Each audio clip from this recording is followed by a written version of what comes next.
الحمدللہ نحمدہ ونصلی علی رسولہ الکریم سید المرسلین رحمۃ للعالمین راحت العاشقین مراد المشتاقین شمس العارفین اما بعد فاعوذ باللہ من الشیطان الرجیم بسم اللہ الرحمن الرحیم رب اشرح لی صدری ویسر لی امری واحلل عقدۃ من لسانی یفقہوا قولی الصلاۃ والسلام علیک یا سیدی یا رسول اللہ وعلی آلک واصحابک یا سیدی یا حبیب اللہ الصلاۃ والسلام علیک یا سیدی یا رحمۃ للعالمین وعلی آلک واصحابک یا خاتم النبیین۔ محترم سامعین کرام، بزرگوں اور دوستوں، اللہ تبارک و تعالی کے محبوب حضور نبی کریم صلی اللہ تعالی علیہ وسلم کی جس نے بھی توہین کی ہے، اللہ تبارک و تعالی نے اسے نشان عبرت بنایا ہے۔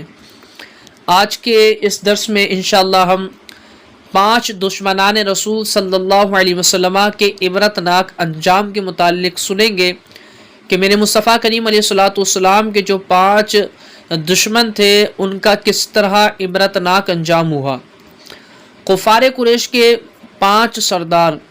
نمبر 1 عاص بن وائل سہمی، نمبر 2 اسود بن مطلب، نمبر 3 اسود بن عبد یغوث، نمبر 4 حارث بن قیس اور نمبر 5 ولید بن مغیرہ۔ یہ لوگ نبی کریم صلی اللہ علیہ وسلم کو بہت زیادہ ایذائے دیتے اور آپ کا بے حد تمسخر اور مذاق اڑایا کرتے تھے۔ ایک روز حضور اکرم صلی اللہ علیہ وسلم مسجد حرام میں تشریف لائے تو یہ 5 خبثاء بھی پیچھے پیچھے آئے اور حسب عادت تمسخر، طعن و تشنیع کے الفاظ بکنے لگے۔ اسی حالت میں حضرت جبریل امین علیہ السلام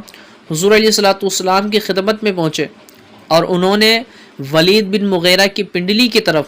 اور عاص بن وائل سہمی کے پاؤں کے تلوے کی طرف اور اسود بن مطلب کی آنکھوں کی طرف اور اسود بن عبد یغوث کے پیٹ کی طرف اور حارث بن قیس کے سر کی طرف اشارہ فرمایا اور یہ کہا کہ میں ان لوگوں کے شر کو دفع کروں گا۔ چنانچہ تھوڑے ہی عرصے میں یہ 5 دشمنان رسول صلی اللہ علیہ وسلم طرح طرح کی بلاؤں میں گرفتار ہو کر ہلاک ہو گئے۔ ولید بن مغیرہ ایک تیر بیچنے والے کی دکان کے پاس سے گزرا، ناگہاں ایک تیر کا پیکان اس کے تہمد میں چبھ گیا، مگر اس کو نکالنے کے لیے اس نے تکبر سے سر نیچا نہ کیا اور کھڑے کھڑے تہمد ہلا ہلا کر پیکان کو نکالنے لگا، جس سے اس کی پنڈلی زخمی ہو گئی اور وہ زخم اچھا نہیں ہوا، بلکہ اسی زخم کی تکلیف اٹھا اٹھا کر وہ واصل جہنم ہو گیا۔ عاص بن وائل سہمی کے پاؤں میں ایک کانٹا چبھا، جس سے اس کے پاؤں میں زہر پھیل گیا اور اس کا پاؤں پھول کر اونٹ کی گردن کی طرح موٹا ہو گیا۔ اسی تکلیف میں وہ تڑپ تڑپ کر اور کراہتے ہوئے ہلاک ہو گیا۔ اسود بن مطلب کی آنکھوں میں ایسا درد اٹھا کہ وہ اندھا ہو گیا اور درد کی شدت سے وہ بے قراری میں اپنا سر دیوار سے بار بار ٹکراتا تھا۔ اسی درد اور کرب کی بے چینی میں مر گیا اور یہ کہتا ہوا مرا کہ مجھ کو محمد مصطفیٰ صلی اللہ علیہ وسلم نے قتل کیا ہے۔ اسود بن عبد یغوث کو استسقا ہو گیا، جس سے اس کا پیٹ بہت زیادہ پھول گیا اور وہ اسی مرض میں ایڑیاں رگڑ رگڑ کر ہلاک ہو گیا، واصل جہنم ہو گیا۔ حارث بن قیس کی ناک سے خون اور پیپ بہنے لگا، وہ اسی میں مر کر ہلاک ہو گیا۔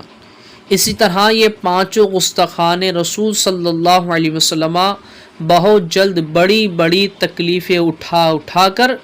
اس دنیا سے چلے گئے، واصل جہنم ہو گئے، ہلاک ہو گئے، برباد ہو گئے۔ انہی 5 گستاخوں کے بارے میں اللہ تبارک و تعالیٰ نے اپنے پاک کلام قرآن مجید فرقان حمید کے پارہ 14 سورہ ہجر آیت نمبر 95 اور 96 میں ارشاد فرمایا: بے شک ان ہنسنے والوں پر ہم تمہیں کفایت کرتے ہیں جو اللہ کے ساتھ دوسرے معبود ٹھہراتے ہیں، تو اب جان جائیں گے۔ یاد رکھیے گا، انبیاء کرام علیہ السلام کے ساتھ طعن و تمسخر، ان کی ایذار ثانی اور توہین اور بے ادبی وہ جرم عظیم ہے کہ خداوند قہار و جبار کا قہر و غضب ان مجرموں کو کبھی معاف نہیں فرماتا۔ ایسے لوگوں کو کبھی غرق کر کے ہلاک کر دیا کبھی ان کی آبادیوں پر پتھر برسا کر ان کو برباد کر دیا، کبھی زلزلوں کے جھٹکوں سے ان کی بستیوں کو الٹ پلٹ کر کر تہس نہس کر دیا، کبھی ذلت کے ساتھ قتل ہو گئے، کچھ اس طرح کے امراض میں مبتلا ہو کر ایڑیاں رگڑتے رگڑتے تڑپتے تڑپتے مر گئے۔ اس زمانے میں بھی جو لوگ بارگاہ نبوت میں گستاخیاں بے ادبیاں کرتے رہتے ہیں، وہ کان کھول کر سن لیں کہ ان کے ایمان کی دولت تو غارت ہو ہی چکی ہے، اب انشاءاللہ وہ کسی نہ کسی عذاب الہی میں گرفتار ہو کر ذلت کی موت مر جائیں گے اور دنیا ان کے منحوس وجود سے پاک ہو جائے گی۔ سن لو، اللہ تعالیٰ کا وعدہ کبھی ہرگز غلط نہیں ہو سکتا، لہٰذا تم لوگ انتظار کرو، ہم بھی انتظار کر رہے ہیں۔ اگر عذاب الہی کی مار سے بچنا چاہتے ہو تو اس کی فقط ایک ہی صورت ہے کہ صدق کے دل سے توبہ کر کے رسول اللہ صلی اللہ علیہ وسلم کی محبت و عظمت سے اپنے دلوں کو معمور اور آباد کر لو، اپنے قول اور فعل اور اعتقاد سے تعظیم توقیر نبوی کو اپنا دینی شعار بنا لو، پھر تم دیکھنا کہ ہر قدم پر تمہارے اوپر خداوند قدوس کی رحمتیں نازل ہوں گی اور باخاتمہ بالخیر کی کرامتوں سے تم سرفراز ہو کر دونوں جہاں کی سعادتوں سے بہرہ مند ہو جاؤ گے۔ تو یاد رکھیے گا، اللہ تبارک و تعالیٰ ان لوگوں کو معاف نہیں کرتا ہے جو اللہ کے محبوب علیہ الصلوۃ والسلام کی گستاخیاں کرتے ہیں۔ اللہ تبارک و تعالیٰ ایسے لوگوں کو نشان عبرت بنائے، اور اللہ تبارک و تعالیٰ ہم سب کو محبوب علیہ الصلوۃ والسلام کے ادب والوں میں شامل فرمائے، آقا علیہ الصلوۃ والسلام کے بے ادبوں کی صحبت سے بچنے کی توفیق عطا فرمائے۔ آمین بجاہ النبی الامین صلی اللہ علیہ وسلم۔